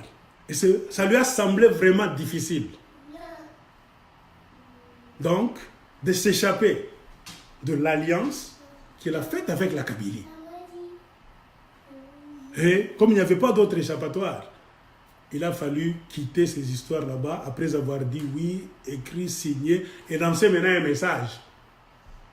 Aux gens, faites tout, dites la base, que faites un peu de remous là-bas pour que je puisse m'en sortir avec Vital Kamerhe. Ils ont fait ça. J'ai discuté cette histoire avec un ami à moi. On a grandi ensemble au Katanga. À un moment donné, moi j'ai décidé d'entrer dans l'enseignement. Lui, il s'est dit, moi je vais entrer dans l'armée. Et aujourd'hui, ce monsieur-là, s'il est en train de suivre la vidéo que je suis en train de faire, il sait de quoi il est question. Il est un grand officier. Il s'est bien débrouillé là-bas. Il est arrivé à Kin, il est grand officier. Il a fait l'Allemagne, l'Angleterre, la Belgique. Il était même venu aux États-Unis plusieurs fois, tout ça. Donc, parfois, il travaille en tant que barbouze auprès du ministère de l'Intérieur au Congo, parfois ministère de la Justice, ministère de Défense. On le permet chaque fois. Cet homme-là, j'ai discuté avec lui un jour. Quand Joseph Kabila voulait donc organiser une sorte de dialogue, si vous vous souvenez, c'est qui avait fait que Bokechua Yambo s'était levé pour commencer à insulter Tshisekedi et les gens de l'UDPS. Il y avait encore trop de problèmes sur les réseaux sociaux. Alors, monsieur là m'a appelé un jour. On était bien avec lui. On chattait, on s'est retrouvés sur WhatsApp, sur Facebook souvent. Mais il m'a déjà bloqué. Pour l'instant. Que je dise d'abord pourquoi elle m'a bloqué avant de dire la raison. Avant de dire ce qu'il m'avait dit à propos de Maboko Pembe, celui-là n'est pas corrompu, c'est seulement les autres qui sont corrompus. C'était en 2014, si je ne me trompe pas, la deuxième moitié de 2014. On discutait. Alors, lui, il est dans le gouvernement. Ça, il ne faut pas se mentir. Moi, je suis anti-kabiliste, il le sait. Mais un grand ami à moi. Le torchon a brûlé entre lui et moi le jour où on avait montré qui. Il y a un pasteur congolais là qui disait Kabila c'était un Rwandais. Est-il possible que les Rwandais viennent nous diriger chez nous? Et tout ça. Makoloko Tambola. Alors moi, j'avais publié la vidéo de Makoloko Tambola. J'ai mis regarder les soi-disant pasteurs au Congo. Ceux qui disaient hier que Kabila était un Rwandais. Et aujourd'hui, ils sont en train de défendre Kabila bec et ongle. C'est pour cela que les Congolais m'ont fait ça. Un homme comme Kabila, après avoir beaucoup bavardé, il sait que même quand tu reviens maintenant dans son giron, tu deviens maintenant une proie facile. Tu ne l'aimes pas, mais tu viens suivre son argent. Il a toutes les possibilités pour t'éliminer facilement. Le petit là a trop de plans d'élimination. J'ai discuté. Ce que j'ai écrit sur Facebook, j'ai publié la vidéo, mon ami n'avait pas aimé. Il m'a écrit une box sur Facebook. Marc, c'est quoi ton problème? Il était fâché. C'est quoi ton problème? De même, lui, il s'est rendu à l'évidence. Il s'est rendu à l'évidence qu'il était dans l'erreur avec les gens, les combattants qui disaient non, Kabila, c'est un Rwandais, l'enfant du Polyte Kanambe, blablabla. Il est au Congo, il a mené des enquêtes, il s'est rendu à l'évidence qu'il était dans l'erreur. Maintenant, il est bien. Il a demandé pardon, maintenant il commence à travailler pour la République. Toi, ton rôle, c'est quoi? J'ai répondu, j'ai rigolé, j'ai dit, ce monsieur-là, c'était dit, je vais mourir un jour. Kabila ne blague pas, moi je ne peux pas accepter. Moi je suis anti-kabiliste. Monsieur, vous avez vendu le Congo, même toi intellectuel, le monsieur m'a bloqué. Ça fait au moins 2 ans qu'on ne se parle plus. Mais quand je lui parlais, quand on était en conversation, qu'est-ce qu'il m'avait dit un jour? Monsieur, tu es en train de suivre l'information du Congo. Il y a un désordre. Tshisekedi veut aller s'asseoir avec Joseph Kabila pour organiser un dialogue. Les gens se demandaient. Bokechi s'était même levé, insultant Tshisekedi. Pourquoi le dialogue? On voulait maintenant définir. Pourquoi est-ce qu'on organise un dialogue dans un pays? C'est quand les choses ne marchent pas. Et vous suivez très bien, on avait même condamné Tshisekedi. Tu sais qu'on t'a menti aux élections. C'est pas de 2011. On t'avait menti à chaque élection qui passe. On ment. Et Tshisekedi, tu étais un jour là en train de dire que c'est un Rwanda, ce petit Rwandais là-bas, que celui qui va le trouver en cours de route, qu'il puisse le prendre et me l'amener. Et Tshisekedi changeait de langage à un moment donné. Il cherchait l'impérium après avoir échoué. Tshisekedi, maintenant, qu'est-ce qu'il faisait? Il voulait qu'il y ait organisation d'un dialogue entre lui, Tshisekedi, et la Kabylie. Et beaucoup de gens étaient contre. Ils avaient dit que ce vieux, sa tête ne tourne pas rond. Il doit avoir anguille sous roche. Mon ami là m'a appelé. Il m'a dit, Mac, je te remercie, je sais, bon, chacun dans son coin, tu fais parfois des vidéos, je te suis, mais laisse-moi te dire qu'on ne vous endorme pas par le vieux Tchichi. Moi, je suis dans la boîte, à un niveau supérieur. Le vieux a reçu de l'argent. J'ai dit non. Monsieur, il a dit oui. Il m'a donné un montant en millions. Je ne veux pas le dire ici. Il a dit il a reçu des millions de dollars américains. Le vieux en a. Mac, moi je te dis, je suis barbouze. S'il y a du gouvernement du Congo, je ne suis pas petit militaire de la rue. On lui a donné l'argent hier. Le colis est bien allé, les malais diplomatiques. Tu sais ce qu'il dit, Étienne a pris ça. Si je mens, messieurs, si tu es en train de me suivre, tu as 3 noms. Le premier nom commence par R, le nom du milieu commence par K, et le nom final commence par K. Donc R, K, K. Mon ami, tu es en train de me suivre. Il m'avait dit, Mac, vous allez vous époumoner. Il avait utilisé une expression avant de couper le téléphone. Le vieux va se l'écouler. Il est en train de se l'écouler jusqu'à la fin de sa vie. Il n'aura plus d'inquiétude. Vous allez bavarder, aller dans les rues, vous passez votre temps. Et Mac, messieurs, toi tu ne veux pas nous joindre?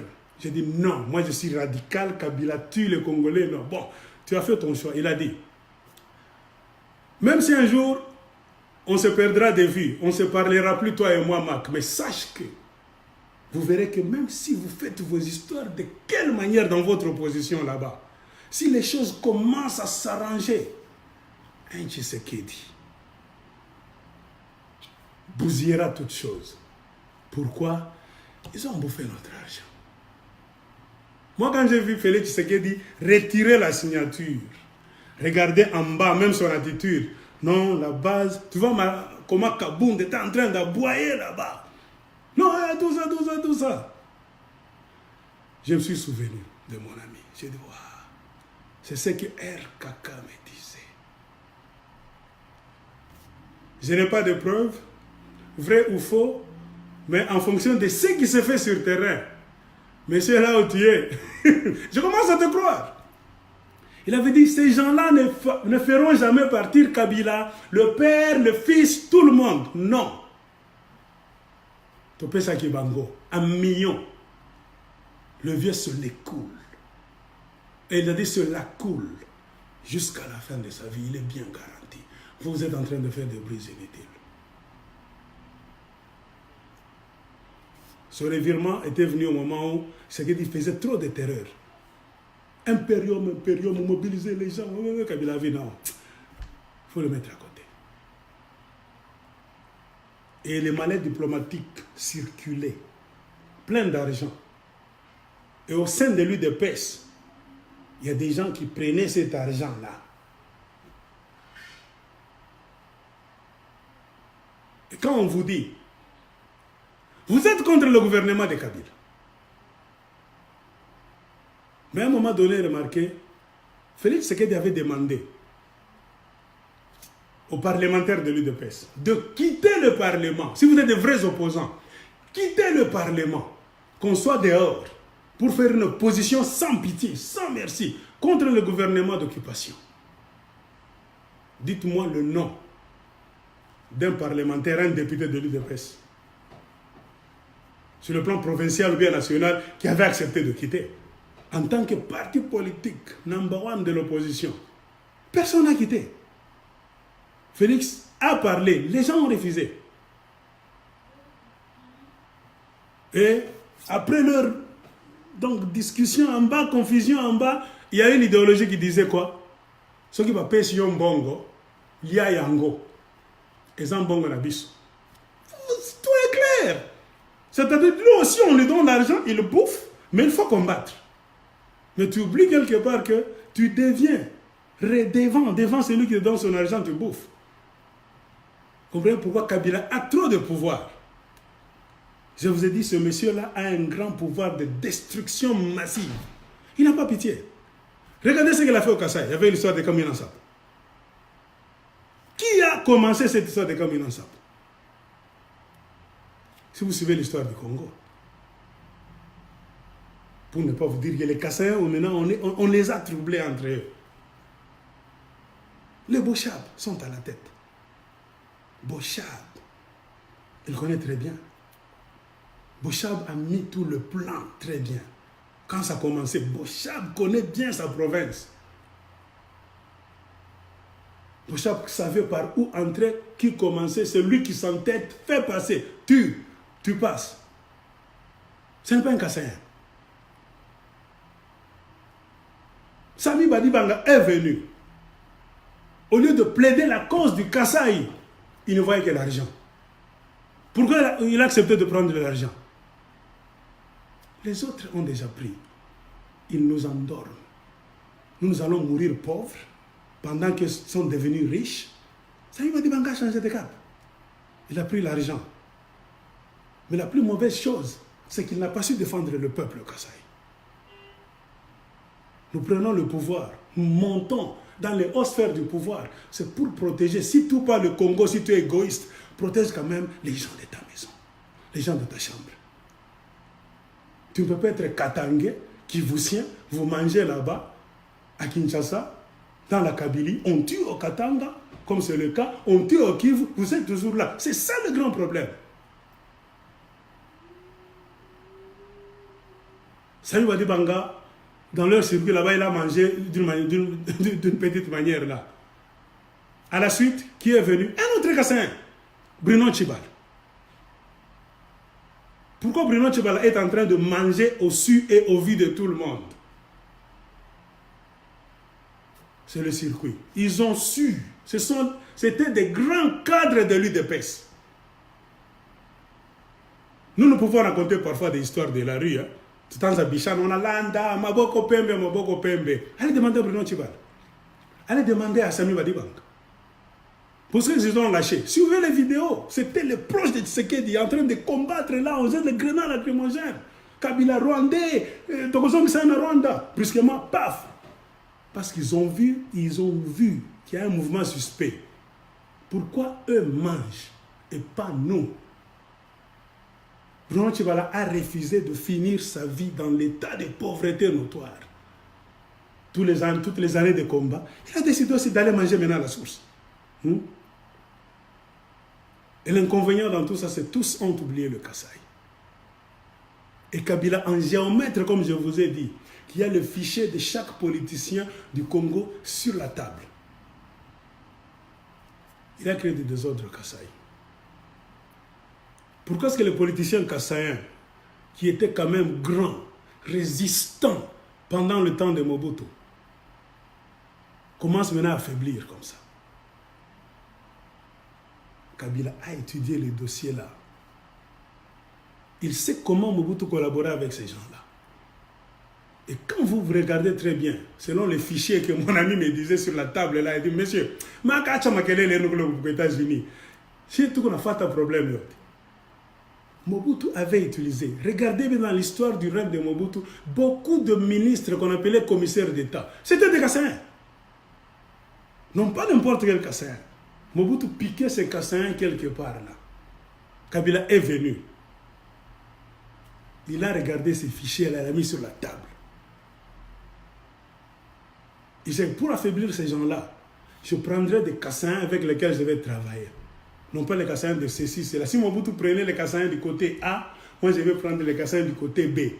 Que Mobutu avait négligé, qui avait une dent contre les Kassaïens du groupe A. C'est-à-dire, moi je vais travailler les Kassaïens du groupe B. Ils vont manger, comme ça, Ils vont casser tout ce que les Kassais du groupe A vont commencer à dire. Et la province du Kassai est grande. Comprenez pourquoi les gens comme de Lambert Mende, ce sont les Kassai, ce sont les gens du Kassai, vous n'allez pas mentir. Ils sont là en train de manger. Lambert Mende supporte Kabila, supporte le tueur des Congolais. Joseph Kabila connaît cette histoire. Si Lumumba était tué, c'est Mobutu. Il y avait des Mobutistes, des Tshisekedi, blablabla, de près ou de loin, on peut nier tout ça. Makanda Kabobi, tout ça. Les Lambert Mende sont en train de se venger aujourd'hui. C'est long ce que mon ami qui est à Kinshasa, le Barbouze là, m'avait dit. Cette haine qu'ils avaient dans le cœur, qui était cachée, qu'ils ne pouvaient pas exprimer ouvertement parce que Mobutu travaille avec le club de Tshisekedi et les autres. Et les gens comme le Tshisekedi, Lambert Mende ne peut pas faire fion devant Tshisekedi, autant de Mobutu. Mais là, Lambert Mende a le pouvoir. C'est-à-dire, Tshisekedi va comme on a. Ce que le Mumba Koufa qui ont été là, ces gens-là, ils ont tué beaucoup de nôtres. Les Okito, blablabla, bla, pour faire leurs histoires. Ils sont tous Bango maintenant en retour. Kabila a ces dossiers-là sur la table. C'est pour cela qu'on tue au Kassai. Lambert Mende s'en dit absolument rien. Elle est en train de se venger. Ils sont maintenant à leur temps. C'est pour cela qu'on parlait de Tshisekedi. La famille Tshisekedi, Lambert Mende a déjà une dent contre ces gens-là. Tozui Bango. Où ils attendent la bise. C'est pourquoi je vous ai dit Kabila a des dossiers sur la table. Il est en train de travailler avec les gens un à un. Et dans tout ça, mes chers amis, il y a quoi? C'est le Congo qui perd. Je ne peux pas encourager cela. Que ça vienne du Katanga, du Kassai, Kivu, non. Il faut avoir la notion du patriotisme. Hein, du patriotisme. Puisqu'au finish, nous allons nous pointer les doigts tournés. Celui qui gagne, c'est qui? C'est Kabila. Vous savez l'idéologie de Kabila. Vous savez tout. On ne peut rien vous apprendre. Tout le monde sait que s'il est en train de résister, il a l'appui du Rwanda, Ouganda, les Américains, tout ça. Pourquoi? Comment est-ce qu'on paralyse un pays? Prenez son armée, prenez la finance de ce pays-là. Le pays est par terre. La finance du Congo n'est pas dans les mains des Congolais. L'armée du Congo, les militaires de la rue, là, les caporaux, tout ça, ce n'est pas l'armée. Les grands généraux, là, les services secrets, ce n'est pas dans les mains des Congolais. Il y a des grands yeux qui surveillent le Congo à partir d'en haut, de l'étranger, à côté, pays limitrophes, en train de surveiller. Ils sont là en train de vous déstabiliser. Ce que moi je déplore, c'est de voir les Congolais qui travaillent pour ce gouvernement-là, qui savent que petit à petit, vous parlez de balkanisation, vous parlez de découpage du Congo, vous parlez, on a bougé les frontières, vous croyez on va le faire comment? Vous croyez vous allez vous retrouver comme ça, on viendra? Non, ils le font petit à petit. Ils ont compris, ces gens-là, Kagame et son club, que si nous allons faire des guerres éclats, des guerres éclairs, c'est-à-dire avec trop de bruit bombardement, le monde le saura. On va nous mettre devant le fait accompli. Nous changeons maintenant de méthode. Nous allons commencer à tuer les Congolais. Tchini, tchini. Tout qu'on a grignoté, on va grignoter leur territoire petit à petit. Petit à semblant. Petit. Par le moment où on a fait la discussion, moi on a là, les politiciens, qui gagne au finish? Kabila. Parce que s'il est là, il le sait. Il est en train de rendre compte aux maîtres qui l'ont mis là-bas. Et comme je l'avais dit dans ma vidéo de la fois passée, les politiciens congolais n'ont pas appris des leçons. Les politiciens congolais n'ont pas changé et ils ne changeront pas. Comme au temps de Mobutu, je l'avais dit dans ma vidéo passée. Pour d'autres personnes, c'est que vous voyez les Félix Tshisekedi signer, se retirer, Vital Kamerhe signer, se retirer. Si c'est nouveau pour vous, tant pis. Peut-être vous n'étiez pas au Congo, vous ne vous intéressez pas à la politique, vous étiez très petit. Moi, j'avais quand même l'âge de voir et de comprendre. Je sais de quoi je suis en train de parler. Et je savais très bien. J'attendais ce moment patiemment. Je peux même vous mettre des vidéos que j'ai fait il y a 2 ans, 3 ans. Là, je disais, les Congolais. Il y a une vidéo récente que j'ai faite. J'ai dit, les Congolais se compliqueront toujours. Kabila le sait. Il les a mis dans un piège. Se retirer du processus électoral, c'est-à-dire il n'y a rien côté opposition, Kabila ne va pas laisser. Il ne va faire ces histoires là-bas. Il dit, je les ai appelés, ils ont refusé. Paf. Et c'est ce qu'il comptait voir. Les opposants ont dit non. On sait qu'il y aura des irrégularités, il va tuer, il va mentir, mais allons quand même. C'est la devise des Sud-Africains au moment de l'apartheid. Se retirer, fuir, c'est mourir. Les Blancs de l'apartheid, c'est ce qu'ils faisaient contre les Sud-Africains noirs. Même si vous restez dans vos ghettos là-bas, vous vous retirez. Non, Tolinki va problème à Mindel, était pas comme Mabiso, sur Union, ça n'a pas de comment la Bango va blindé. Les Blancs vont toujours vous tuer. Avec Kabila aussi. Vous pouvez vous retirer comme ça. Ah, nous ne voulons pas de problème, le gouvernement va... Kabila va vous tuer, il va vous exploiter, il fera tout ce qu'il veut. Vous vous levez pour dire non, non, non, non, non, Yambala Oyo. Il va toujours vous tuer. Donc pour lui, il n'y a pas de différence entre vous vous cachez, vous le combattez, il va toujours vous tuer parce que c'est sa mission, c'est ce qu'il a dans sa tête. Et les Sud-Africains, ils ont eu comme conclusion quoi? Fuir, ou bien se cacher, c'est mourir. Combattre en retour, c'est mourir. Conclusion, mieux vaut mourir en combattant. C'est pour cela que Nelson Mandela avait compris qu'avec ces gens, les sadiques, tu ne peux pas y aller les mains comme ça. Eux ont tous les moyens là de l'armée. Il faut les combattre d'une autre façon. Mandela a créé la branche armée de l'ANC pour bien mener le combat. C'est pas facile avec Kabila aussi. Lui-même vous l'avez dit. Je mourrais d'une balle dans la tête. Vous savez, vous croyez qu'il trompe. Ce petit a un autre esprit que vous n'avez jamais vu au Congo. Ce n'est pas dans un film. Hein. Lui, il vit ça. Donc, il va vous déranger. En dehors des élections. Vous fouillez les élections, il va les organiser lui-même, il va s'autoproclamer président. Vous allez là-bas, il va vous compliquer. Il va faire tout ce qu'il veut. Et déjà, on nous dit que... le jet privé de Martin Fayulu qui se préparait pour venir au Congo, il a bloqué ça. Toi, tu aimes les élections. L'opposition s'est mise dans un coin pour choisir un candidat commun. Quel est ton problème? Tu veux que le jet privé n'entre plus au Congo. Vous voyez un peu l'état de sauvagerie qu'a ce monsieur-là avec son club. Congo, pas congolais. Tout comme Mambo. Vous allez qui Koluka, Bozoui. Transa Kutafuta, tu n'as pas ta. Je pense avec ça. Là, tu as été dans Congo après Kishiki. Ni épreuve on en sortira un jour, mais avec des leçons. C'est pour cela, moi, quand je vois des tralala, de petites histoires de rien du tout. Mettez-vous ensemble et signez vos histoires respectées. Vous vous retirez, vous n'allez pas gagner. Ceux qui restent là-bas seuls, affaiblis, ne vont pas gagner. Même quand vous êtes ensemble, Kabila ne va pas vous laisser. Mais il y a possibilité que les gens même aient honte. Que la communauté internationale ait honte de dire Kabila, avec là où l'état dans lequel se trouvent les choses, tu vas gagner le monde entier, tout le Congo. Non. C'est pour cela qu'il est en train de vous couper, de vous diviser. Comme au temps de Mobutu. Les politiciens congolais ont l'habitude de se jouer. Jusqu'à ce que quelqu'un d'autre viendra, comme M. Laurent Désiré Kabila était venu de l'extérieur de la brousse, trop loin.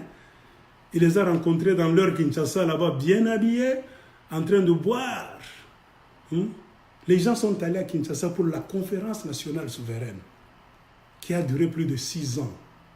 Ils ont même fui leurs femmes. Il y a des foyers qui étaient brisés. Un monsieur qui a quitté le Bumbashi, je ne sais pas, Kasaï, je ne sais pas qui, vous comme ça, pour aller en conférence nationale souveraine de Kinshasa, qui a duré plus de 6 ans. Demandez l'histoire du Congo. Le monsieur est resté là-bas avec une autre femme quinoise. Il a abandonné sa femme au Chaba, au Kasaï, au Kivu, comme ça. Il a oublié même sa famille. Lui qui est allé parler pour sauver le pays. Tout cet imbroglio, parce qu'on sait que les politiciens congolais sont légers. Vous êtes assis sur tout l'or du monde, mais vous ne savez pas que vous êtes riche. Vous allez demander à Kabila qui est venu d'ailleurs, de l'extérieur, il prend vos richesses et commence à vous les distribuer. Toi, tu travailles pour moi, pas ici. Hein? Pourquoi ne pas le chasser? Vous êtes des politiciens, c'est votre carrière, c'est vous. Ce n'est pas n'importe qui va le chasser. Pourquoi ne pas le chasser pour que vous puissiez rester maître de vos richesses et faire tout ce que vous voulez, construire votre pays, non pas avec ce monsieur-là. Laurent Kabila est venu de l'extérieur, il vous a trouvé en train de faire ce que vous êtes en train de faire aujourd'hui. C'est pourquoi moi, ça ne m'étonne pas. Et comme Laurent Désiré Kabila avait pris le pouvoir, remarquez comment les politiciens congolais sont bizarres et fous. Au lieu de le soutenir, tous étaient contre Laurent Désiré Kabila. Il prend le pouvoir, maintenant, ils nous ont commencé. Nous sommes contre ce monsieur-là. Il nous a amené blablabla. Mais quelle formule vous avez mis sur la table pendant 6 ans et demi? Rien. Rien. Rien du tout. Et les gens poussaient maintenant Kabila. Il est dictateur, Laurent Désiré Kabila. Et tout ça. Ils voulaient quoi? Un gouvernement de large union nationale. C'est-à-dire Kabila a le côté tout facilement pour n'avoir rien fait à Bawek. C'est ça l'habitude des politiciens congolais. Et remarquez, tout ce qu'ils sont en train de faire aujourd'hui, pour que ça conduise à leur idéologie de gouvernement de large union nationale. Là où tous les fainéants qui n'ont rien fait, qui ne connaissent pas la libération d'un pays se fait comment, tous, poubelle, désordre, et vont prolonger les choses, tirer en longueur, en largeur, comme ça. Politiciens congolais, il faut changer. Sinon, tout ce que vous faites, en tout cas, on ne sait pas vraiment. Changer. Si vous voyez que vous ne pouvez pas, la politique, c'est un art. Si vous voyez que vous n'êtes plus capable de... Laissez, faites autre chose. On n'entre pas en politique pour s'enrichir. C'est ça votre erreur. On entre en politique pour servir le pays. L'argent viendra. En politique, tu auras l'argent. Mais n'entrez pas pour suivre l'argent. That's not the point. Chers amis, je pense que je m'arrête par ici. La théorie du complot dans la politique congolaise. Un politicien congolais qui veut mentir après avoir commis des bévues a toujours parlé de complot. Pour le Congo, vous me parlez, il y aura complot. On va vendre le Congo demain. Ils ont fait comme ça parce que c'est dangereux pour le Congo. Le Congo est déjà en danger. Le Congo est déjà vendu. Le Congo est occupé, dirigé par d'autres personnes. L'armée n'est pas dans notre main. Finance n'est pas dans notre main. Le Congo est occupé. Vous parlez encore, nous on va vendre. Vous rêvez, donc vous êtes un faux politicien.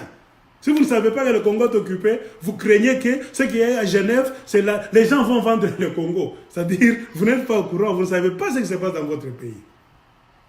Changez quand même pour sauver ce peuple qui a tant souffert. Merci, ne jamais trahir le Congo.